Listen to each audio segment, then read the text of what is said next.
நாடாளுமன்ற குளிர்கால கூட்டத்தொடர் நாளை தொடங்க இருக்கும் நிலையில் டெல்லியில் இன்று அனைத்துக் கட்சி கூட்டம் நடைபெற்றது. நாடாளுமன்ற குளிர்கால கூட்டத்தொடர் நாளை தொடங்கி வரும் டிசம்பர் 20ஆம் தேதி வரை நடைபெறவுள்ளது. இந்த கூட்டத்தொடரில் பல முக்கியமான மசோதாக்களை நிறைவேற்ற மத்திய அரசு திட்டமிட்டுள்ளது. குறிப்பாக வக்ஃபு வாரிய சட்டத்திருத்த மசோதா, ஒரே நாடு ஒரே தேர்தல் மசோதா உள்ளிட்டவற்றை நிறைவேற்ற மத்திய அரசு முனைப்பு காட்டி வருகிறது.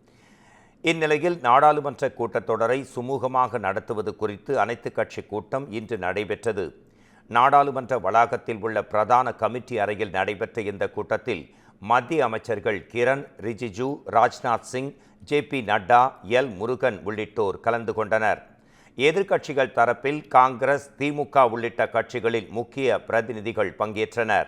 குறிப்பாக காங்கிரஸ் சார்பில் ஜெய்ராம் ரமேஷ், திமுக சார்பில் டி.ஆர். பாலு, திருச்சி சிவா, மதிமுக பொதுச் செயலாளர் வைகோ உள்ளிட்ட பலரும் இந்த கூட்டத்தில் கலந்து கொண்டனர்.